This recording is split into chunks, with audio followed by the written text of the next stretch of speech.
Sí, es el tema de las cuentas. Es medio flojito como lo maneja Suman. Está con las letras, Regolf está full con las letras. Bueno, ¿ven mi pantalla? ¿Ven mi pantalla, chicos? No, No, no. no. No, no estás compartiendo. No, no estoy compartiendo, estoy grabando, ok. No estoy compartiendo. A ver ahora. A ver. Ahora, ¿cómo me ven? Ahora sí. Está bueno, joya. Bueno, vamos a retomar un poquito de la, de la mitad de la clase. Habíamos visto en la primera clase una introducción sobre lo que era, cómo se pensaban en primera instancia las soluciones para un programa, de cómo se diseña un programa orientado a objetos, ¿sí? Utilizando Java en este caso. Y les había comentado que, a su vez, se utilizan mucho unos diagramas que se llaman UML, que son unos cuadraditos que representan las clases, como este, por ejemplo, de acá, que se pone arriba del todo el nombre de la clase, después sigue un rectángulo donde van los atributos de la clase, que los atributos los podría empezar como, no sé si decir esto, ¿no? Porque encima queda grabado, porque alguien me va a matar, pero bueno, digamos, serían como las variables globales de un programa, si lo quieren pensar así, los atributos. Y después siguen constructores, que son una especie de métodos, de funciones que lo que hacen es crear un objeto de esta clase, y que habíamos dicho que en los constructores hay constructores que no tienen nada, que tienen el cuerpo vacío, que simplemente crean un objeto y nada más.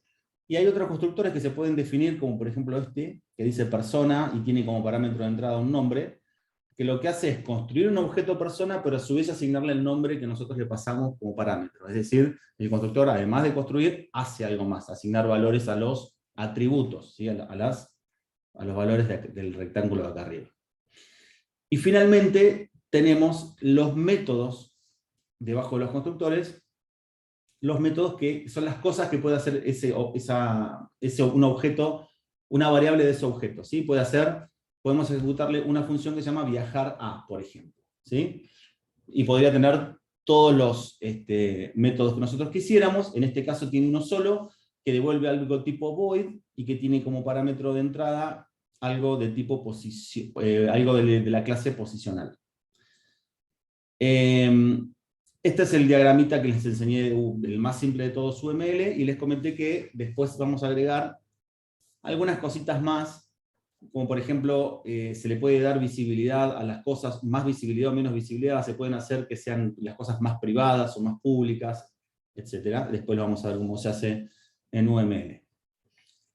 Y después de mostrarle esta clase, vimos cómo, si yo digo, ok, tengo este dibujito, ¿cómo lo hago en Java? Entonces en el próximo slide está esa misma clase, hecha en, a ver si me lo puedo copiar y pegarlo al lado, me parece que un poco más mejor, digamos. Lo copio, ping, si me deja. Lo pego acá, ahí está. Vamos a hacer así medio chancho, pero para que quede más visible. Habíamos visto que en Java, si queremos crear esto mismo, lo que tenemos que hacer es poner public class y el nombre de la clase. En este caso es persona. Una llave que va a encerrar todo lo que tiene la clase adentro.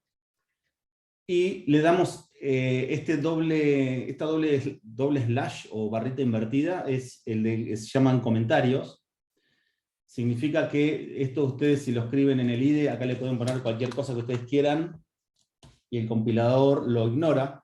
Se utilizan para comentar justamente, o para especificar, decir, bueno, lo que viene acá hace tal cosa, esto es un atributo. Tema comentarios, antes se usaban muchísimo más los comentarios, ahora cada vez la idea es que no se utilicen tanto, sino que el código ya directamente sea lo suficientemente claro como para que lo leas y ya sepas lo que hace. Bueno, son distintas escuelas, pero ahí están los comentarios. O sea, probablemente ustedes, yo les recomiendo que los usen en principio, principalmente cuando hagan el proyecto del parcial 2, que una vez se pone a escribir código y le parece que se va a acordar de todo, y después lo mirás a los 2 días y decís, no sé ni qué hace esto, me olvidé. Entonces está bueno por ahí comentar, decir, acá agarro una variable, un objeto y le sumo 2 y ya lo dejás tipo como una oración, digamos. Y cuando volvés a leer al año o al mes, ya te acordás por lo menos qué era lo que hacía. Así que bueno, estos comentarios yo los puse simplemente para que vean una separación visual siguiendo el mismo orden que el dibujito de la clase, ¿sí? El orden de los atributos, de los constructores y de los métodos, ustedes lo pueden hacer como quieran. No es que Java te va a decir, estás declarando un constructor y después los atributos de abajo y te va a tirar error. No te dice nada, no le importa. Es simplemente para que todo tenga un orden y a la vista sea menos dificultoso también encontrar las cosas, ¿sí? Siempre en general se sigue este principio. Primero se ponen todos los atributos, después los constructores y después los métodos. En Java entonces, volviendo, ¿cómo hacíamos una persona en Java? Public class y el nombre de la clase. Seguimos con los atributos. En este caso, dice string, que el nombre es un string. Esto, otra aclaración. En UML yo lo he visto de las dos maneras. Podés poner el tipo de dato, 2 puntos y el nombre del atributo, o el atributo y 2 nombres del tipo de dato. Se entiende de las dos maneras, es lo mismo, háganlo como ustedes más como Oshplashka. Nombre es de tipo string, edad es de tipo entero, y posición actual es de tipo posición. Entonces en Java quedaría de la siguiente manera. Public, int, edad. Bueno, le puse int, acá podría haber puesto integer también. De las dos maneras funciona. Porque yo ya creo que sí, les expliqué que en Java existe int e integer. Y hay varios tipos de datos que existen de las dos maneras, porque uno uno es un objeto y el otro no es un objeto. Pero bueno, nada, ya vamos a ir repasando sobre cada una de esas cuestiones. Se las voy tirando así, medio random, pero para que las vayan teniendo en su nube mental, y después cuando vuelvan a verlo se van a ir acordando y van a ir uniendo cabos. Pero int no es un objeto, es un entero como el de C, y si le pongo acá integer sí es un objeto. Y después vamos a decir, ¿qué diferencia hay? Bueno, sí, hay una gran diferencia, pero después ya lo vamos a ir viendo. String siempre es un objeto de tipo, el nombre es una variable de tipo string, y la posición es una variable de tipo posición, que sería una clase. Hay que crear una clase posición que tenga cosas adentro. O sea, si yo a esto escribo estas 3 líneas en Java, ya el IDE me va a empezar a decir, me va a marcar un renglón rojo debajo de posición y me va a decir, ¿qué es esto? No sé qué es un tipo de dato, pero o sea, de string no me va a decir nada porque ya me lo probé Java. De int no me va a decir nada porque me lo probé Java, ya existen. Pero posición no existe. Así que vamos a tener que crear una public class posición con las cosas que tenga que llevar adentro para que esto pueda compilar, ¿sí? Luego vienen los constructores. Fíjense que acá tenemos un constructor en el UML, tenemos a persona, ya tenemos a persona que entra string nombre. Otra cosa, comentario. En los UML muchas veces se escribe un pseudocódigo adentro, no es de ningún lenguaje en particular. Pero se escribe un pseudocódigo que indica qué es lo que aproximadamente hace el método. En este caso, esto ya lo habíamos visto la semana pasada, pero dice, fíjense que el constructor de persona ingresa un nombre como parámetro, y ese nombre se lo asigna al atributo nombre de la persona, ¿sí? Y el constructor persona de arriba está vacío y no tiene nada. Y lo mismo hacemos en Java, fíjense, creamos un constructor persona que no tiene nada dentro, y creamos un constructor persona que entra como parámetro un nombre, y ese nombre se lo asigna al nombre que tiene acá arriba como atributo. Es mucha info. Otra info que les voy a dar es que en Java el constructor vacío, viene por defecto. Es decir, cuando uno crea una clase, cuando uno define una clase public class persona, automáticamente Java ya asume que hay un constructor vacío. Es decir, no es necesario que uno lo escriba. no es necesario hacer esto. Ya está.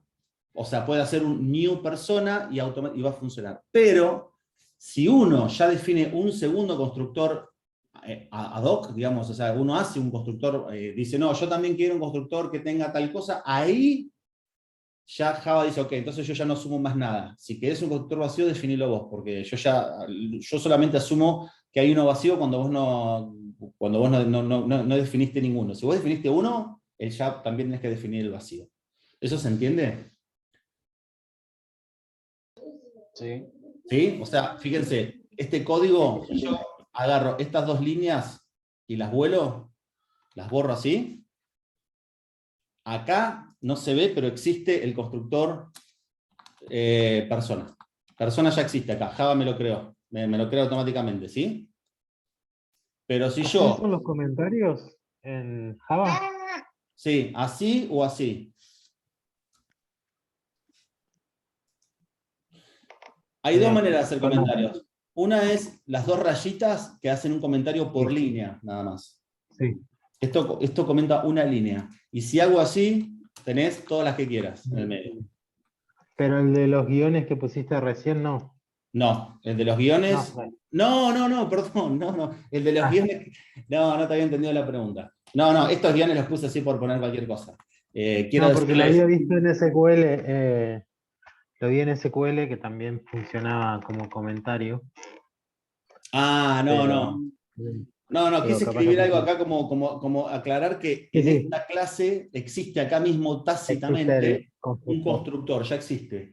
Si yo Buenísimo. hago en alguna otra parte new persona, es decir, llamo al constructor persona, funciona y me lo crea. Pero si yo Sí, creo lo un tengo. constructor, porque yo digo, ahora voy a crear un constructor que le pueda pasar por parámetro la edad, el nombre y la posición. Ok, dale, buenísimo. Bueno, entonces, ¿cómo se crea un constructor? Se pone el nombre de la clase y se pasa, les parás los parámetros que vos quieras. Bueno, quiero que pasen la edad, quiero un name, le pongo en vez de nombre, y una posición le quiero pasar. Bla, bla, bla, bla. Bueno, no lo voy a escribir todo. Pero escribo este constructor, bueno, automáticamente Java deja de asumir que existe el constructor vacío. Es decir, si yo le quiero un constructor vacío, tengo que venir acá abajo y escribirlo yo a mano. Persona, ping, y lo escribo ahí. ¿Sí? Lo escribo. Porque no, bueno, public. Vamos a ver, yo les dije que les iba a decir poner todo public en principio para que no se enrosquen. Ahí está. Entonces, si vos escribís un constructor a mano, tenés que escribir el vacío sí o sí, porque ya no existe más. Java ya no se hace cargo de asumir que vos querés un constructor vacío. Marco, una pregunta con respecto al UML. Sí, decime. Viste que en la parte inferior, donde decís que se escribe en un pseudocódigo que no tiene por qué ser perfecto, como para dar una idea ¿no? del sentido de la clase. Exacto. Y ahora te pregunto, eso, digamos, es medio informal ese código. Sí, sí, por eso les llaman pseudocódigo. ¿Vieron? Y ahí no se usa, ahora la pregunta venía acá, ahí no se usa hacer diagrama de flujo o escribirlo coloquialmente, o se usa poner un tipo de código o pseudocódigo. No, se usa poner se usa un pseudocódigo. Pero, repito, depende, es como un aclaratorio y muchas veces no es real. O sea, a ver, en el mundo real no vas a encontrarte. En estos ejemplos que yo les estoy dando como para que se entienda, vamos a encontrar pseudocódigo escrito, pero en el mundo real es imposible hacer una clase UML y poner el pseudocódigo de adentro de cada método. Imagínate cómo sería cada cuadrado, sería un cosa así. O sea, los métodos no tienen dos líneas adentro. No, está bien, ahí está. Perfecto. O sea, en general se pone la firma, recuerden esto, la firma de un método es el título, es esta línea que dice void, viajar a, y los parámetros de entrada, eso es la firma del método, ¿sí? Se llama firma. Generalmente se pone la firma y nada más. Y después, si vos querés, podés llegar a sacar unos cuadraditos como unas notitas del diagrama, sacás una notita y decís, bueno, como decís vos, en un tipo de oración, este método lo que hace es recibe como parámetro de entrada una posición y se le asigna al atributo posición del objeto. Punto. O sea, lo redactás, por ejemplo. Es un diseño. La idea del diseño es que no esté atado a ningún lenguaje. O sea, la idea es que vos diseñás algo que se le puede dar a un flaco que lo hace en Python, otro que lo hace en C# o lo hace en Java, no importa. No es que no te atás a Java. Nosotros justo estamos viendo en Java, pero la idea del diagrama es que sea algo explicativo, ¿sí? Indicativo de qué es lo que vos estás esperando. No le estás diciendo cómo querés que haga el algoritmo. Vos, en este caso, yo se lo puse a modo aclaratorio, como decir, che, ¿qué hace viajar ahí? Bueno, a posición actual le asigna la nueva posición. Qué sé yo. Esto si vos lo haces capaz que si lo haces en otro lenguaje, no es posición actual igual a nueva posición, capaz que es posición actual y una flechita de asignación, nueva posición, ¿viste? O sea, cambia hasta la sintaxis, ¿no? Sí, tal cual, tal cual. Sí. Es un aclaratorio y como les digo, esto en un diagrama real es inviable que vos le pongas pseudocódigo adentro, porque hay más métodos de 100 líneas, de 50 líneas, no sé, o sea, imagínate, ¿no? Sería imposible. Tener un póster de... bueno, bien, lo de los constructores me siguieron hasta ahí, el tema de que un constructor existe por default en Java, que es el constructor vacío, pero existe siempre y cuando uno no haya definido ninguno. Cuando uno define uno, ya deja de existir. Sí, donde pusiste algo tenés que poner el otro. Si pones O ya. uno, tenés que poner el... Bien. Les aclaro esto porque cuando hagan ejemplitos van a ver que muchas veces define, o por ahí ven un ejemplo en el práctico que definen, bueno, dice, no sé, creo la clase auto y después hace new auto. Y vos decís, pero ¿cómo está llamando el constructor de auto? Si no está hecho en ningún lado. O sea, ¿de dónde sale? Bueno, era para que les quede claro eso, ¿no? Que existe un constructor default y bueno, si te sirve, genial, y si ya no te sirve, tenés que empezar a meter vos, tenés que definirlos vos todos a mano. Otro comentario que les hago acá abajo es, para definir la clase esta, que se llama persona, tiene que estar en un archivo que se llame persona.java. Se tiene que llamar igual el archivo que la clase. ¿Sí? Bien. Bien. Y después lo que vimos es que, bien, tenemos esta clase, pero queremos empezar a crear objetos de esta clase. O sea, queremos crear una persona que se llame Juan, otra persona que se llame Pedro, que tenga distintas edades, que estén en distintas posiciones del mundo, ¿sí? Y bueno, ¿cómo hago en Java para crear un objeto nuevo de esta clase? Y habíamos visto que lo que se utiliza es la palabra clave new. Se pone new, y a la derecha el nombre del constructor que queremos llamar, porque como vimos hay muchos constructores, podrían haber muchos constructores, hay uno por default, pero podrían haber muchos, y eso ya hace... Este new y el constructor a la derecha hace que se cree un objeto nuevo, y el igual se lo asigna a esta variable que se llama Juan, que es de tipo persona, porque recuerdan que una clase es un tipo de dato, ¿sí? O sea, entonces yo le estoy diciendo que a la variable Juan es de tipo persona. En vez de decir que Juan es un entero, como cuando uno tiene un contador que dice un contador es de tipo integer, o frase es de tipo string, uno dice, bueno, Juan es de tipo persona. La clase es un tipo de dato también, ¿sí? Entonces les mostré que había dos maneras de crear un objeto nuevo en Java. Una es usando una sola línea, y la otra es lo mismo que lo de arriba, pero hecho en dos líneas. O sea, hacemos, en esto está más comprimido, y en este está, digo, bueno, defino una variable que se llama Juan, que es de tipo persona. Punto. Hasta ahí no tengo nada, solamente le digo al compilador, che, yo tengo una variable Juan que es de tipo persona, pero todavía no creé ningún objeto, no hice nada absolutamente. Y en la segunda línea digo, ok, ahora a Juan asignale el resultado de new persona, el resultado de ejecutar el constructor persona. O sea, esto es lo mismo que esto. Bien, ¿hasta ahí me siguen hasta ahí? Bien. Bien, perfecto. Si se quedan callados, voy a asumir que sí también, ¿eh? Así que lo dejo a su criterio. Bueno. Bien, esperen que no, me perdí acá donde estoy parada. Bien, acá. Entonces, repasando. Claro, se crea una respuesta automática, exactamente. El default es que se entendió. ¿Sí? Bien. ¿Qué hacemos entonces? Estoy repitiendo, estoy medio dando vueltas sobre lo mismo, pero para ir machacando el concepto, ¿no? O sea, entonces, ¿qué pasa? Esto, ahora con dibujitos. ¿Qué pasa cuando hacemos que decimos, bueno, tengo una variable Juan de tipo persona y le quiero asignar new persona? Bueno, primero se declara una variable que se llama Juan, un cuadrado, que se llama Juan y que no apunta a ningún lado. Después se crea un objeto en memoria de tipo persona y luego se crea el constructor de persona. ¿Sí? El constructor es lo que le asigna o no valores a los atributos. Y finalmente se ejecuta este igual, que es una asignación. A Juan lo hago apuntar, le pongo esa flecha hasta persona. Es decir, hasta el punto 3 tenemos el cuadrado de la variable Juan por un lado y el cuadrado del objeto persona por otro.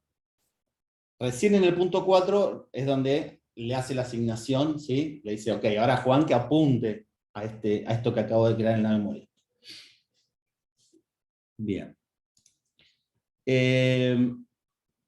Después le mostraba qué pasa cuando hacemos persona Juan igual a new persona Juan le paso un string al constructor. Como habíamos definido un constructor que entra a un string como parámetro, y que lo que hacía era asignarle a dis.nombre el nombre que yo le paso como parámetro, lo que pasaba era que justamente, que crea un objeto persona, pero le asigna al valor nombre, al atributo nombre, le asigna el valor Juan. ¿Sí?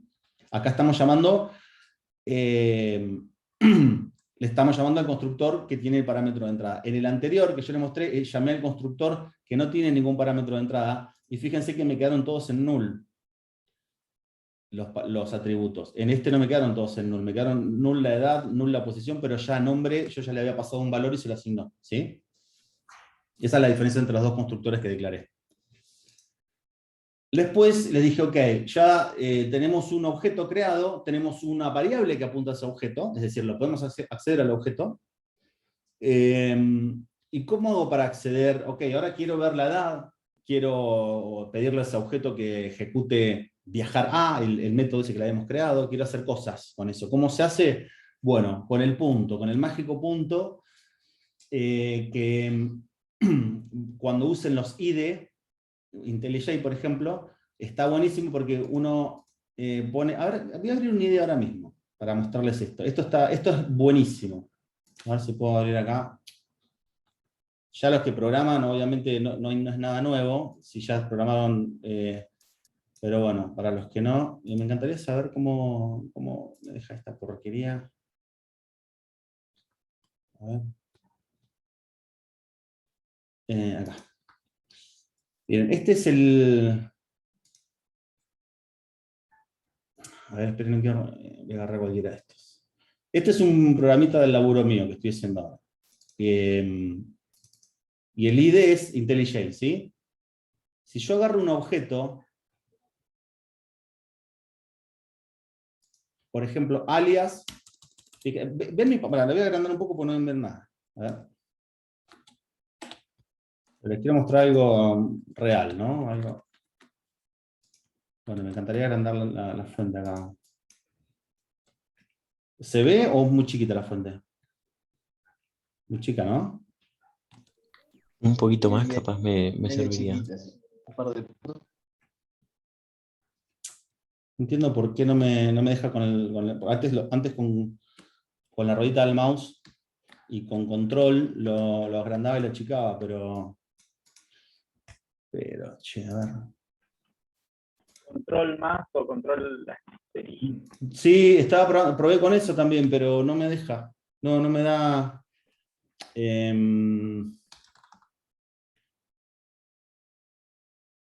A ver, dame un segundo que miro acá a ver si encuentro rápidamente donde define el tamaño de la fuente.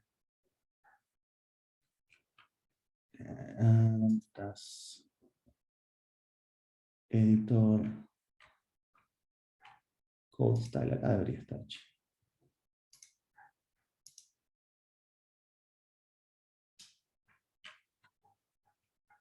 No, font, a ver. Decía code editing. Ahí está. Aparte no. Así le pongo 20 ahí. Ahí está. No, medio grande, no importa. Ahí se ve un poco, bueno, miren. Rápidamente, fíjense esto. Vamos a prestar atención solamente a esta línea de acá, la número 30. Fíjense. Tengo una clase que se llama alias. ¿Sí?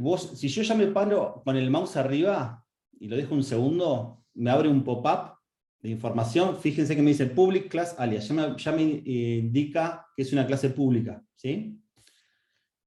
Y entonces dice, a la variable alias, que es de tipo alias, pero fíjense que cómo me doy cuenta que no estoy repitiendo lo mismo. Una es minúscula y la otra es mayúscula. Las clases siempre empiezan con letra mayúscula.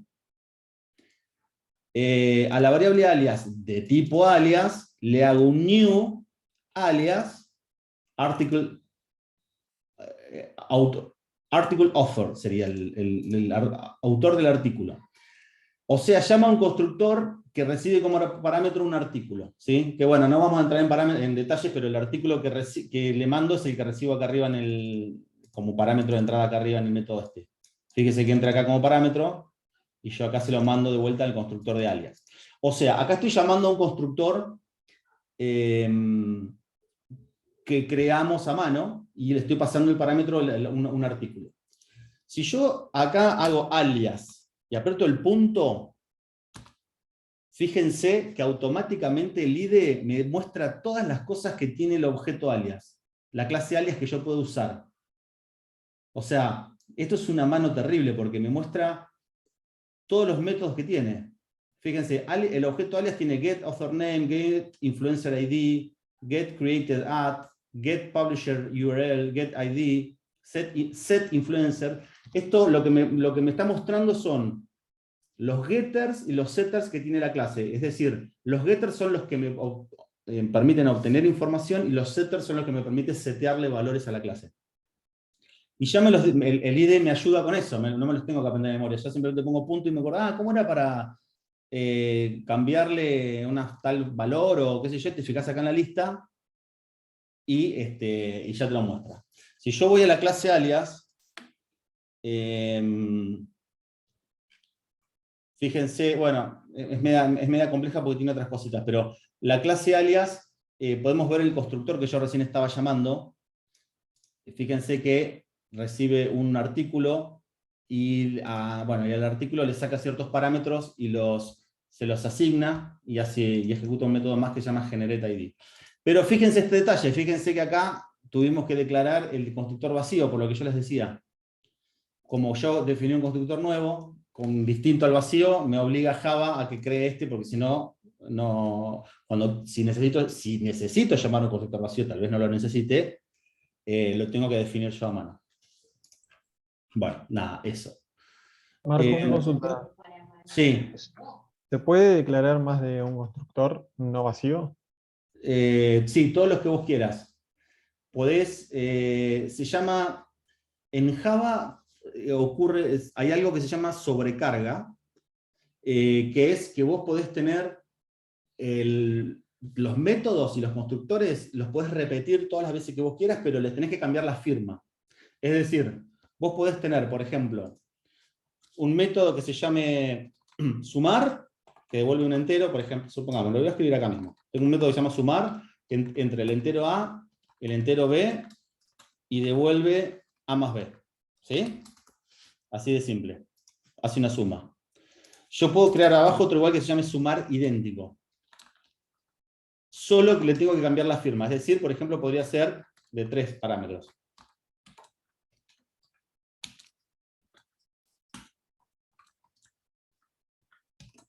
Algo así. No sé si se entiende. O sea que depende de la cantidad de parámetros que le pases. Exacto. Depende de la firma, no solo de los parámetros, porque yo acá le podría poner un float, por decirte, o otro tipo de dato, y dejar 2 parámetros de entrada.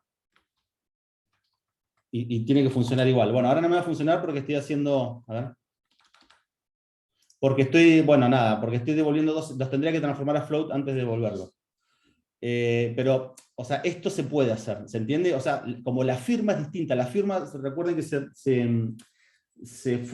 está compuesta por qué es lo que devuelvo y qué tipos de datos entran. Puedo jugar con eso, puedo tener, de hecho se usa mucho la sobrecarga, de tener el mismo método repetido, pero en uno entran 2 parámetros, en otro entran 3, en uno entra un string y un integer, y en el otro entra un integer y un decimal, y en el otro, o sea, pero el nombre siempre es el mismo, ¿sí? Lo mismo con los constructores, puedo tener un constructor que entra un parámetro que se llama article author, por ejemplo. Otro constructor que entra, no sé, ID. Otro constructor que entra ID y article author, de vuelta. Otro que, o sea, 25.000 constructores puedes tener. Así que sí, totalmente. La sobrecarga de métodos, que creo que en C no existe, que puedas definir 2 métodos con el mismo nombre, aunque tengan distintos parámetros, sí se puede en Java y de hecho se usa un montón. Así que eso sí es re común. Bueno, volviendo. Estábamos acá. ¿Dónde está? Acá. Bien. Entonces les comentaba, a esto venía, que en Java, cuando ustedes estén en el IDE y pongan el nombre de una clase o el nombre de un objeto y un punto, les va a mostrar un montón de información que a ustedes les sirve. O sea, el IDE les da una mano diciendo, che, podés hacer esto, podés hacer lo otro con este objeto donde vos estás parado, ¿sí? Te va tirando información. Y te tira el autocompletar también. Vos podés seleccionar, apretás Enter y te autocompleta con el método que vos elegiste. Entonces, por ejemplo, si tenemos un objeto que apunta a la variable, tenemos al objeto al que apunta la variable Juan y le queremos asignar una edad, podemos hacer Juan.edad igual a 37. Es decir, a Juan.edad, al atributo edad, le asignamos un 37. Esto es a método es informativo. Yo después creo que les aclaré, si no se los voy aclarando ahora, que después vamos a ver que cuando veamos lo que es encapsulamiento, tal vez no es la mejor idea acceder a un atributo directamente haciendo Juan.edad y asignarle un número, sino que lo mejor es que edad sea privado, es decir, que no se pueda acceder desde afuera, y hacer un método que sí se pueda actualizar el valor de la edad. No sé si los enredé, pero es así, lo vuelvo a repetir. La mejor práctica es no hacer esto, sino hacer algo así, por ejemplo, Juan.setEdad, o sea, tendríamos que crear este método y ponerle acá 37. Esto es lo ideal y es lo que se acostumbra a hacer y es una buena práctica de programación orientada a objetos, y esta no es una buena práctica, acceder al atributo directamente.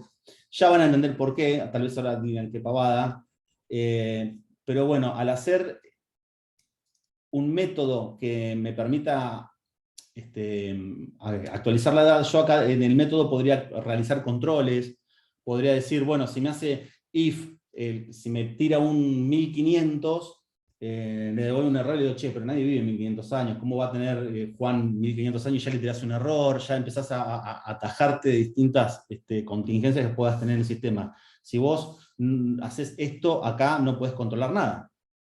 Si yo hago acá 1500, listo, va y se le asigna. Juan, edad igual a 1500, punto.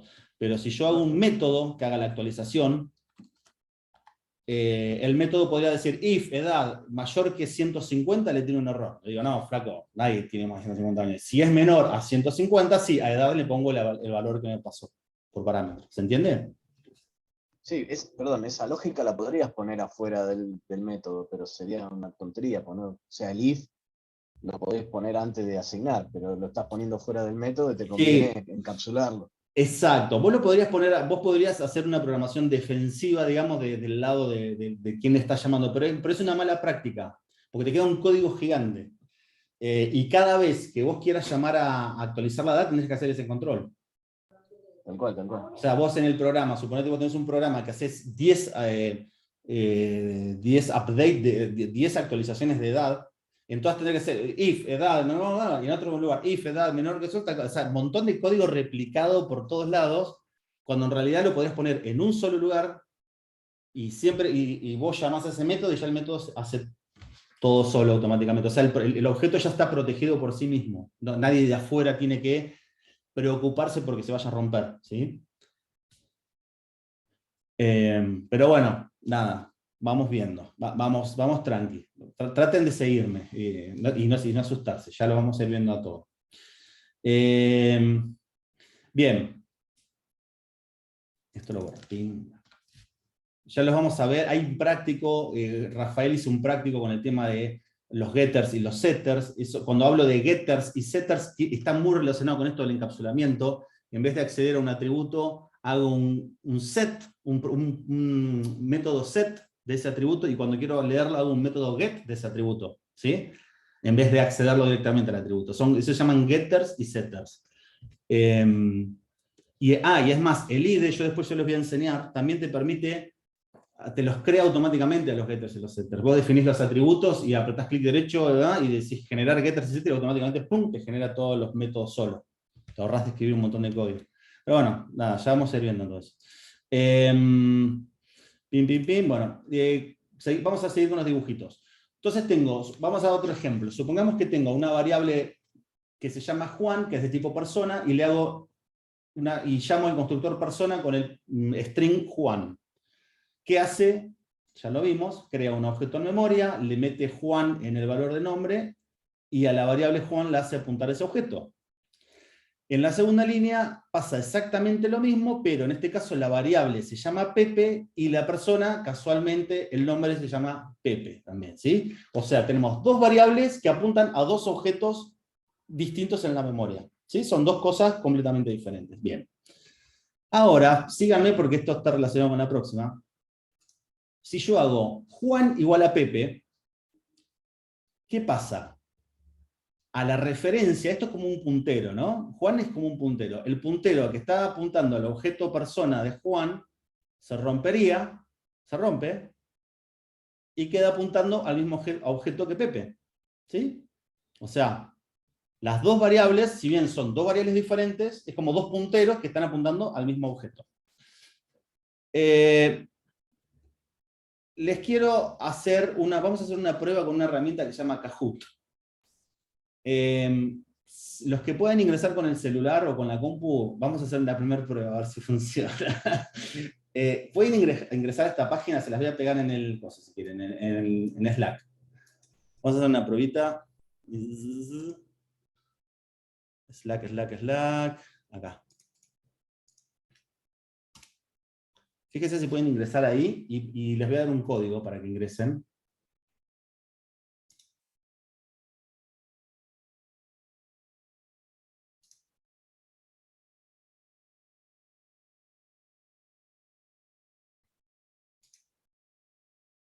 No, ¿por qué, chicos? No. No.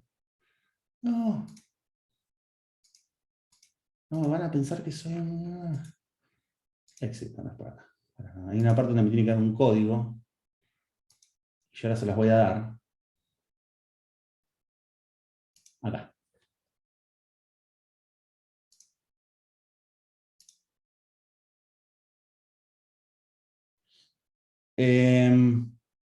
Cuando todos pueden ingresar a esa página, les va a pedir un código. Y se los voy a pegar acá. Ya me lo puso con el código todo. Bueno, ingresen al segundo link. Al primero no, porque ya el segundo tiene el código y todo. Bien. Fíjense si vayan entrando todos, y vamos a hacer, ahora les voy a mostrar la transparencia y tienen que responder lo de la transparencia. No. ¿Hay que poner el pin o no? ¿Cómo hay que poner? No, perdóname, no. El primer link que les puse le tenían que poner el pin. Ahora con el link que les puse, el último, ya no necesitan pin. Pero no me apareció a mí ese. A ver, ¿qué pasa? Probá de vuelta con el último link que puse. Pero que ahí está, a ver.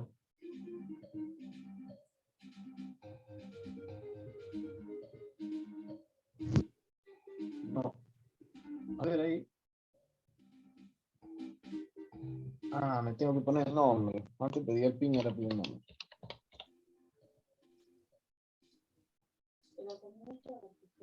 Ok, ya entré.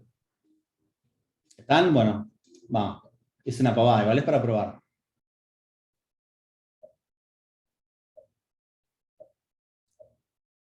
Bien, les voy a hacer una pregunta. Fíjense este slide de acá, que les muestro y les hace una pregunta y tienen que responder para ustedes qué pasaría, qué es lo que pasaría.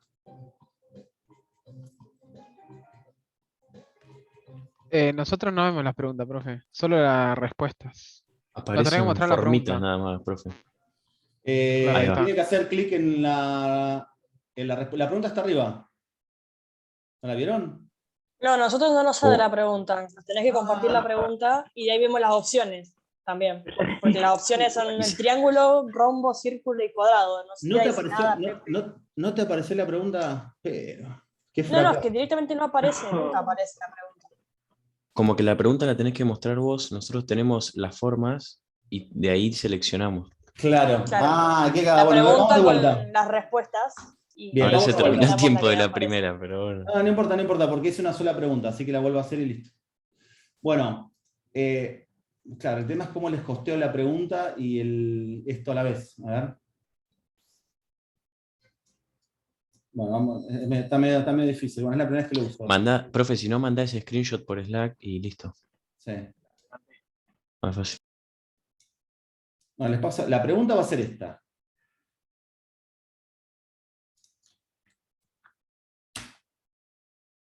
Play again, start. Ahora sí. Ahí les dejé la pregunta. Esta es la clase que ustedes tienen que mirar. Este dibujito blanco. Y respondan lo que les parezca, chicos. O sea, esto no es que espero que es para probar la herramienta, en realidad. Sí, pero igual, profe, nos tenés que mostrar las respuestas. Ah, Tipo, no. porque nos sale nada más el triángulo, el cuadrado, no nos Claro. sale Pepe, Juan, Ok. solo el triángulo, solo la formita nos sale.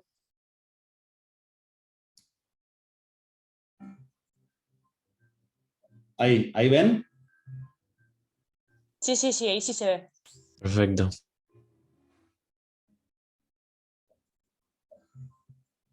Re poco tiempo les puse, perdón, no sabía cómo era el tema del tiempo.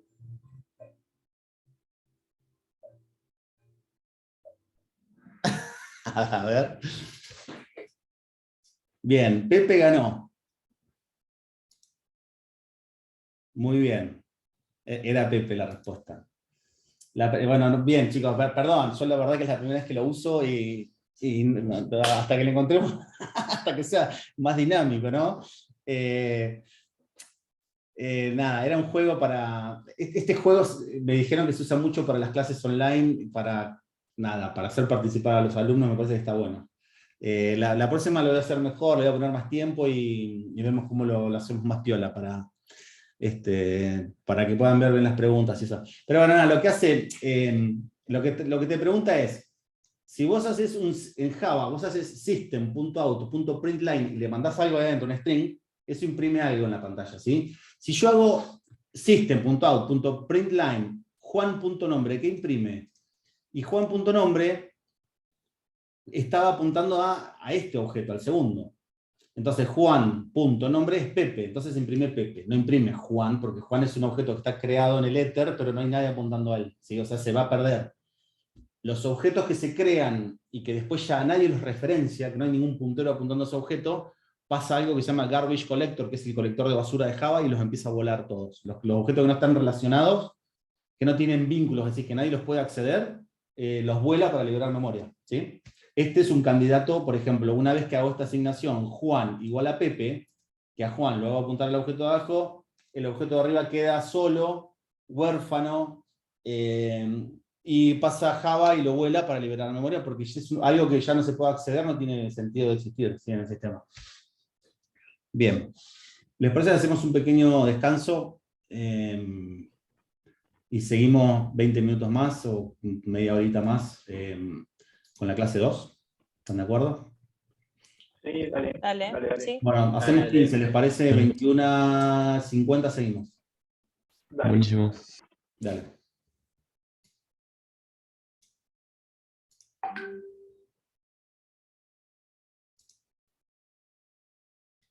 Ahí está. Bueno.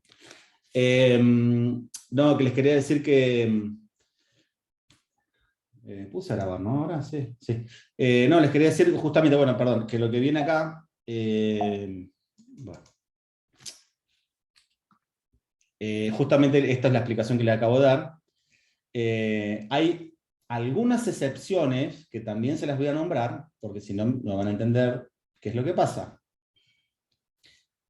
Hay algunas excepciones donde el igual funciona como uno esperaría. O sea, yo, por ejemplo, cuando la primera vez que hice mi programa en Java, yo esperaba que el igual de persona 1 y de persona 2 dé true. Yo pensaba, estoy comparando dos objetos que son iguales, tienen lo mismo adentro. Tienen Juan en el nombre y tienen null en el resto de los atributos. Son dos objetos iguales. Yo esperaba que me dé verdadero y no me daba verdadero y nunca me iba a dar verdadero. Pero hay algunos casos donde sí funciona como lo esperamos en Java. Una es la clase string, que si bien el string es un objeto, los strings cuando los comparo me da verdadero si es el mismo string. ¿Se entiende? O sea, si yo comparo un objeto string hola y otro objeto string hola, me va a decir que son verdaderos si los dos dicen hola. O sea, ahí sí, ok, funciona como yo esperaba. Y también, para los tipos de datos, estos que yo les contaba la otra vez, que hay tipos de datos primitivos, se llaman primitivos porque no son objetos. Son como los que ustedes conocen de C. El int, el char, el short, el byte y el long. Si yo agarro un entero, a ver, se los voy a mostrar en IntelliJ, por ejemplo, así para que quede más didáctico. Voy a inventar cualquier cosa acá, ¿no?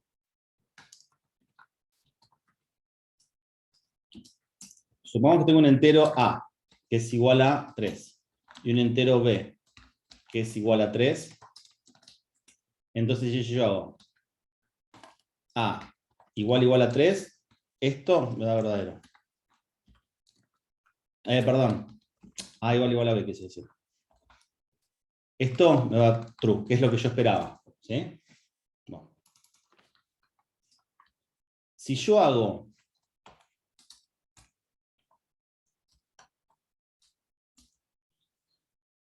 en vez del primitivo int, que es un número nada más, no es un objeto, si yo uso el entero pero como objeto, que se llama integer, A igual a new integer. O sea, hago exactamente lo mismo que arriba, pero utilizando objetos.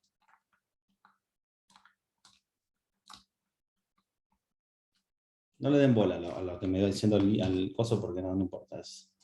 Me dan mensajes de warning y qué sé yo. Si yo hago A igual a B, esto es falso. ¿Se entiende? El igual es para tratar de aclararles los del igual porque puede ser confuso.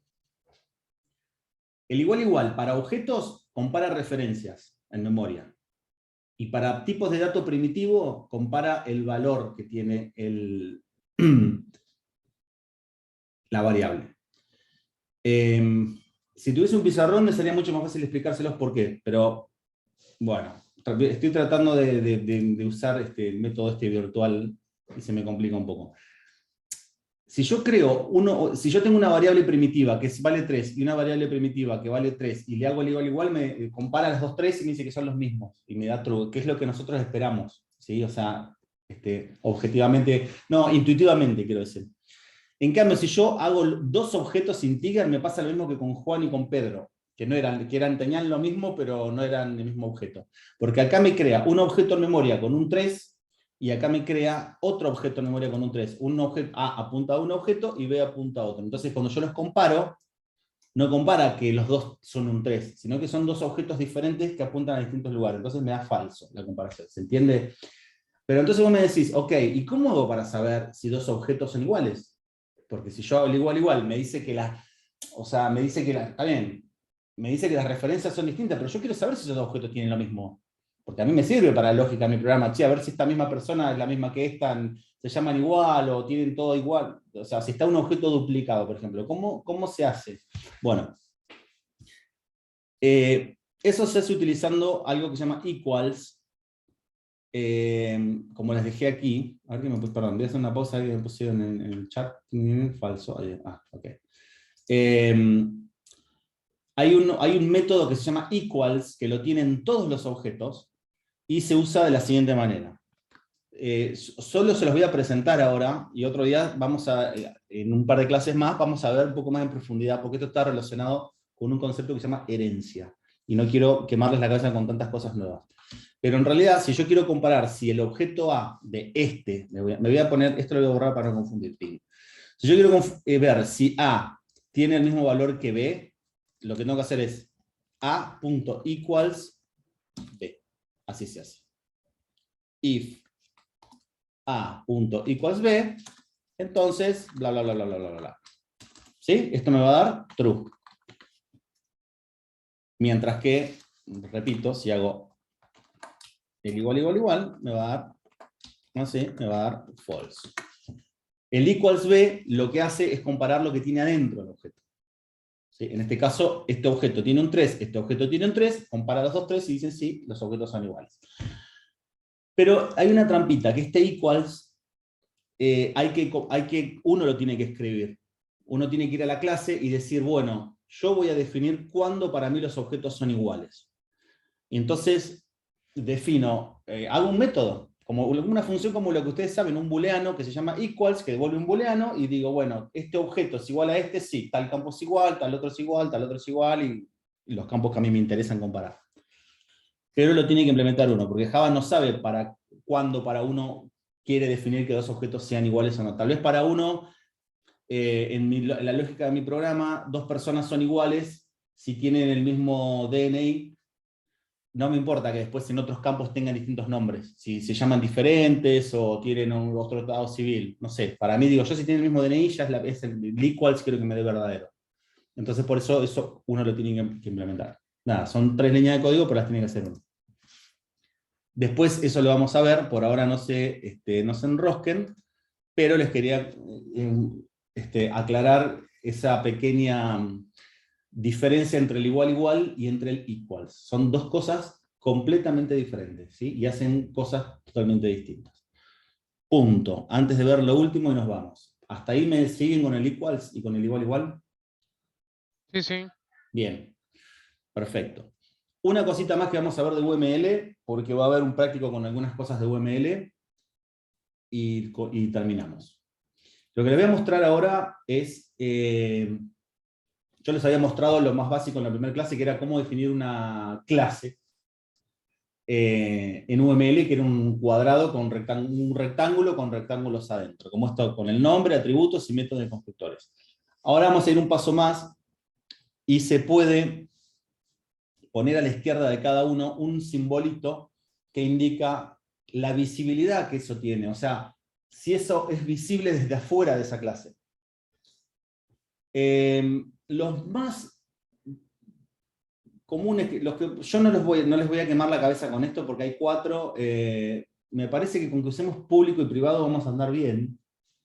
Les voy a explicar igualmente ahora sucintamente para qué significan los dos de abajo, pero voy a intentar de no usarlos. Voy a tratar de que con el más y el menos nos manejemos, ¿sí? El menos es privado, significa que el atributo nombre, si yo creo un objeto de tipo animal, yo no puedo acceder al valor del atributo nombre. Si quiero acceder al valor del atributo nombre, lo tengo que hacer a través de un método público que tenga, y que acceda a nombre y me lo devuelva, ¿sí? Pero yo no puedo acceder directamente a nombre. El más significa que es público, que ya lo ven todo el mundo, hace lo que quiere. Hay otro que se llama el numeral protected o protegido. Ese tiene que ver algo con que vamos a ver más adelante, que se llama herencia, donde uno dice, bueno, yo solamente quiero que este método o atributo lo vean solamente las clases que heredan de mí. Y hay otro que es el simbolito ese que nunca me acuerdo cómo se llama, que es bueno, no me acuerdo, si alguien sabe, le agradezco el nombre porque siempre me lo olvido, que es el de arriba de la ñ, que sirve para decir, este atributo lo van a poder ver todas las personas, todas las clases que pertenezcan a este mismo paquete. Yo no sé si vieron en laboratorio el tema de packages, de paquetes todavía, pero son los espacios de nombre, ya lo van a ver. A ver si alguien me respondió cómo se llamaba eso. Firulete, mirá. Bien. Firulete. Excelente. No, yo lo sabía, viste, los chetos todos los hablamos, viste que mezclamos el inglés con el español y no, lo sabía en inglés, la verdad, no sabía cómo era en español, pero no me lo... Cosito. Sí, el cosito de arriba de la N, digamos. Bueno, ese significa que lo ven solamente las clases que pertenecen al mismo paquete que esta clase. El tema de paquetes creo que no lo vieron todavía en laboratorio, ya lo van a ver. Pero uno crea espacios de nombres para que no haya colisiones de nombres adentro de Java, ¿sí? Y eso es lo que determina ese simbolito. Bien, pero vamos a tratar de manejarnos con público y privado por ahora. Si surge la necesidad, iremos implementando alguno de los otros, pero no creo. No creo porque, ¿saben por qué? Porque yo recuerdo que en la uni cuando nos dieron objetos, usábamos público y privado nada más. Y, virgulillas, ese sí me suena más. A que en algún momento le buscaba. Y con el menos y con el más creo que ya nos remanejábamos. Ya alcanza para entender el concepto y como para definir, digamos, qué quiere uno ocultar y qué quiere mostrar al mundo. Bien, seguimos. Además de lo que vimos, de cómo definir una clase y cómo definir el nivel de acceso que uno tiene a cada atributo o método, hay más cosas, más potencial que tiene el UML, que es empezar a definir sus sistemas más complejos. O sea, cuando clases hacen referencias a otras clases, o contienen otras clases, o son hijos de otras clases. Y eso es lo que les quiero mostrar ahora. No sé dónde apreté, pero me fui a cualquier lado. ¿Dónde estaba? Acá. Acá. Ver, presentación. No. Acá. No sé por qué me sacó de ahí. Ahí está. Bueno.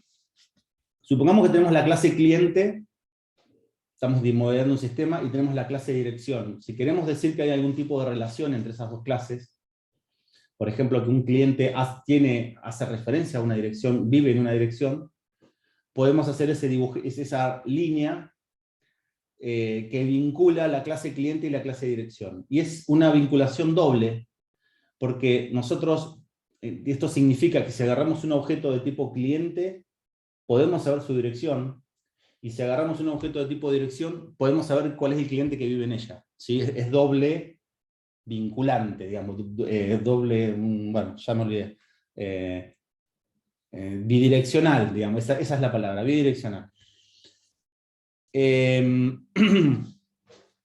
Entonces, bueno, lo que le acabo de decir, si las asociaciones se pueden recorrer en ambos sentidos, se usa la línea plana que les acabo de mostrar. O sea, esta, una línea plana. Puedo recorrerla desde el cliente a la dirección, o con la dirección yo ya sé el cliente. Pero a veces solamente las direcciones son unidireccionales. Entonces, en ese caso se utiliza una flecha. Y a su vez, no solo que podemos definir el orden de la relación, sino que podemos ponerle una cardinalidad. Podemos ver una cuestión de magnitudes, de cuánto de una clase puede hacer referencia a cuánto de la otra clase. Por ejemplo, ahora les dejé un dibujito igual acá más piola para que lo tengan todos juntos. Pero bueno, supongamos, podemos decir, esto significa lo siguiente, que una cuenta tiene dinero, ¿sí? Tiene un balance que está hecho con objetos de tipo dinero. Y dice que una cuenta tiene un objeto que representa el dinero. Pero ese objeto que representa el dinero puede pertenecer a muchas cuentas. O sea, es de muchos a uno. Yo no sé si alguna vez vieron algún tipo de estos diagramas que se llaman muchos a uno a muchos, uno a uno, pero eso es lo que representa, una cardinalidad. Es decir, puede haber muchos de esto, uno solo de esto, o uno de estos está relacionado con solo uno de estos. A ver, por ahí acá hay una más piola, el de abajo. Por ahí, el del balance no sé si es tan representativo, pero por ejemplo miren el de acá. Voy a correr esto. Bueno, se rompió todo. Acá, este de acá abajo. Fíjense este. Bueno, este es bidireccional.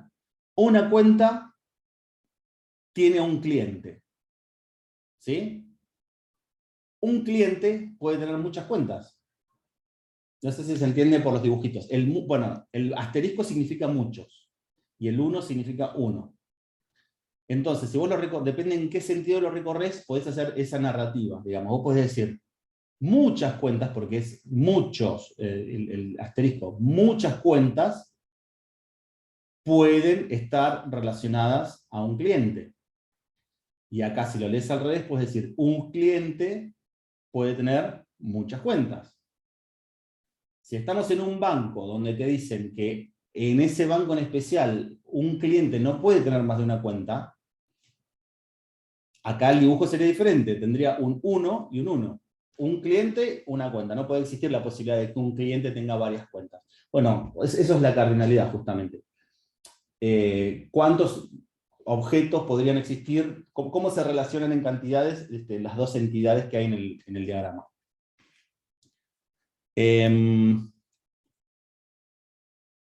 Bien. Ahora, sigamos.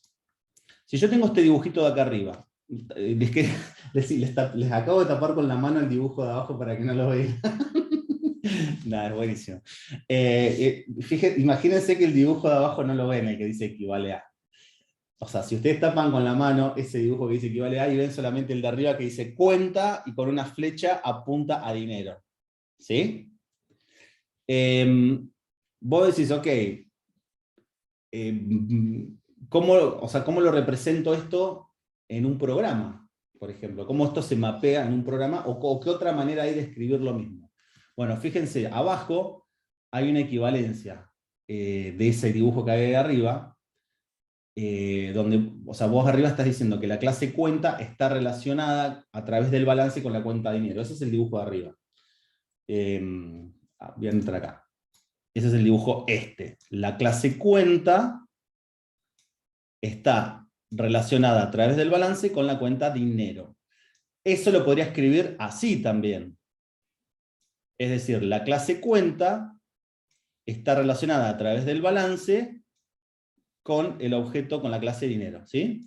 Lo que pasa es que lo que pasa es que el dibujo de arriba, este es mucho mejor, porque fíjense que me permite especificar bien la clase de dinero, qué cosas tiene adentro, qué atributos, qué métodos, qué constructores. Si yo lo hago así, comprimido, digo, ok, tengo la cuenta que está relacionada con dinero a través del balance, pero dinero es un tipo de dato y no estoy diciendo dinero tiene tal constructor, tiene tales métodos, ¿entendés? O sea, queda mucho más oculta la información. La manera correcta sería esta de acá arriba, ¿sí? Y a su vez, digamos, bueno, ok, tengo esto, o esto, que es lo mismo, ya acabamos de decir que son equivalentes. ¿Cómo lo tendría que hacer en Java? Si yo veo este dibujo, ¿cómo se implementaría en Java?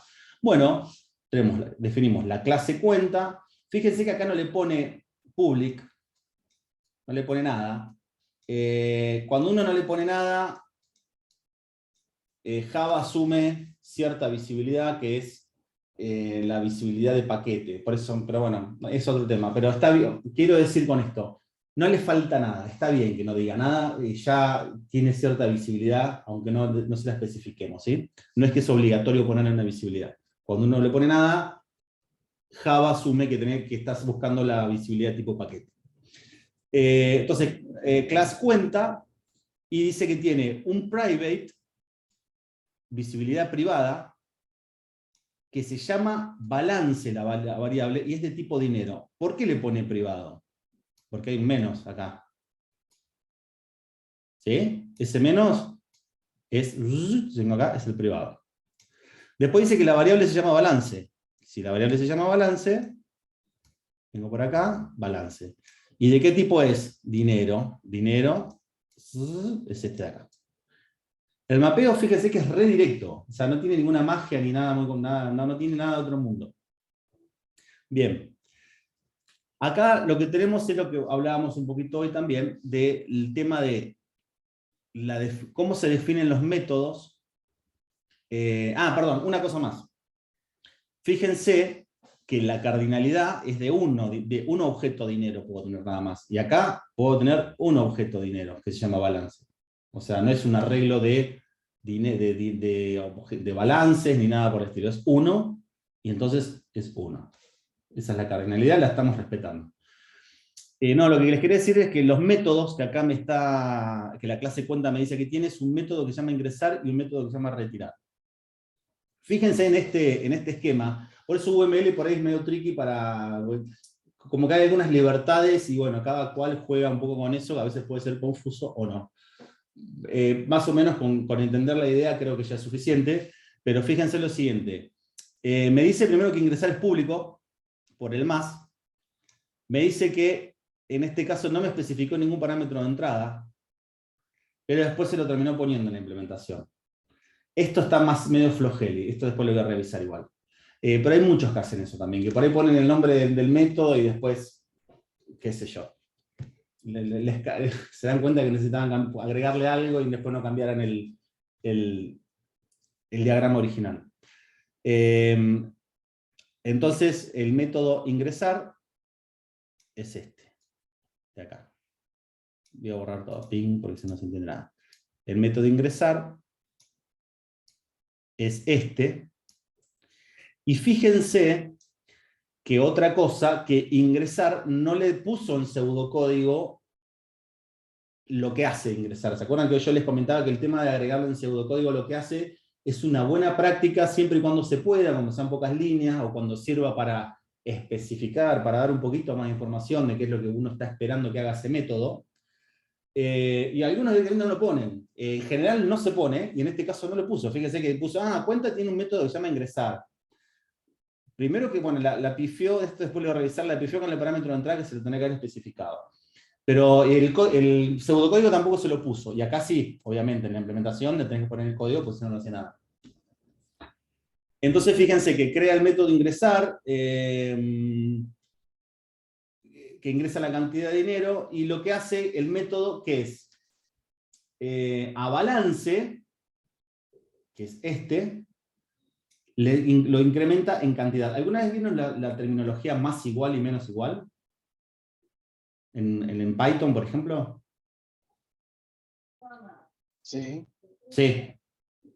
No les es chino, o sea, lo entienden esto. Balance más igual cantidad, sí. Sí, sí.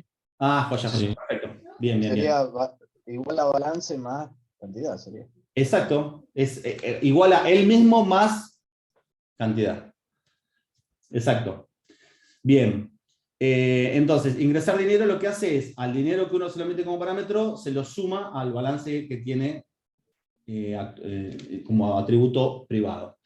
A retirar lo que hace es, a balance le quita, hace menos igual cantidad.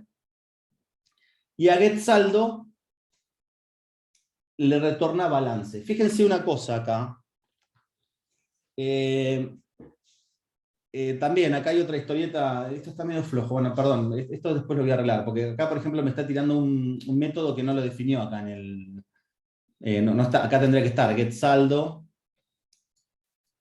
Tendría que estar acá, ¿sí? Esto es una falla del UML. Bueno, acá es un método, un getter de saldo.